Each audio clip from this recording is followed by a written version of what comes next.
Thomas Yelloweyes with Night Train Pickleball, and today we're going to talk about a great three-person drill.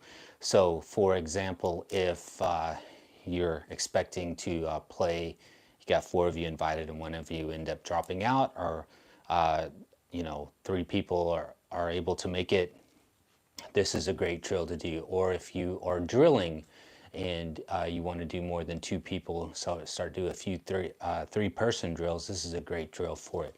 So what we're going to do is we're going to eliminate 1 person here.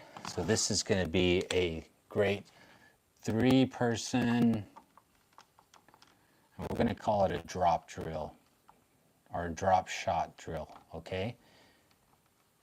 All right, so here's what's going to happen. So we're going to back this person up. I'm going to be here, going to be here.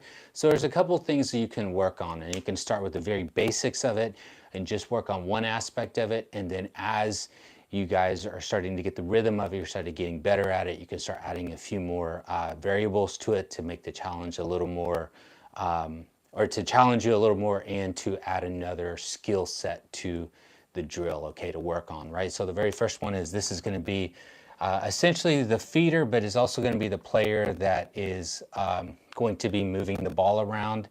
And then this is the player that's going to be up on the line, and this player is going to be back. So basically what's going to happen is this player here is going to feed the ball to this player 1.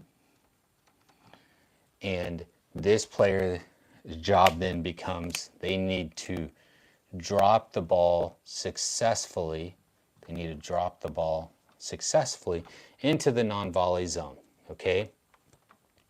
And so that's the very first part of the drill. So once this player feeds the ball here, this player is going to drop the ball.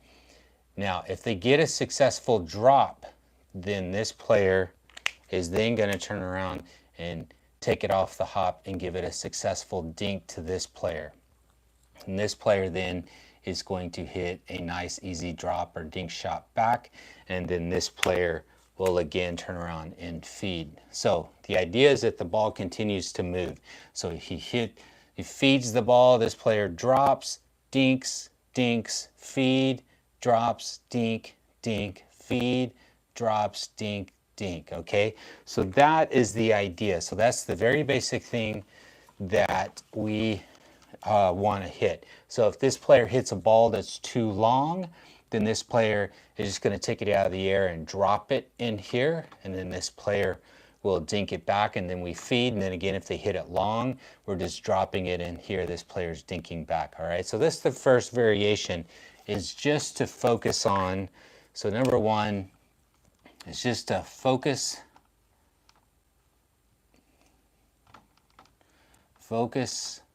on drop shot, okay? The second thing you can do is, if this player, so this player feeds, and if this player hits a ball that's long, then this player can actually attack, and then this player needs to reset. So then this player will hit a reset. So this player hits it long, this player will attack, this player will reset the ball, and then the ball gets fed again, okay? Now, the goal here then becomes a little more challenging for this player and a little more challenging for this player. So if the ball is high, then we can practice on attacks on player number 2, which this is player number 2, right? And this is player number 1. So player number 1 is going to hit the ball. If this is a attackable ball, then it's going to attack this player. This player's job is to reset, and then the ball is fed. And then if this ball drops successfully, then it's a dink, then it's back, and then it's here. And then if the ball is again high or attackable, then it's attacked here and reset, okay? So that's version 2 that you can do. Now let's talk about version 3. So this player is getting attacked. So say this player feeds here, this player floats the ball, and then they attack. This player now can counter.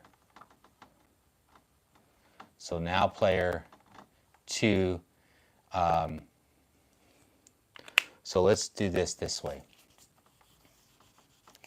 So the first one is player 1 focuses on the drop shot, then player 2 has to hit resets off attacks, and then the third version is the player hits this ball, it's attackable, so he talks straight ahead. Now this player can counter, and then this player has to reset, dink, and then get it going again. So then there's a little more action that's happening in between here, right?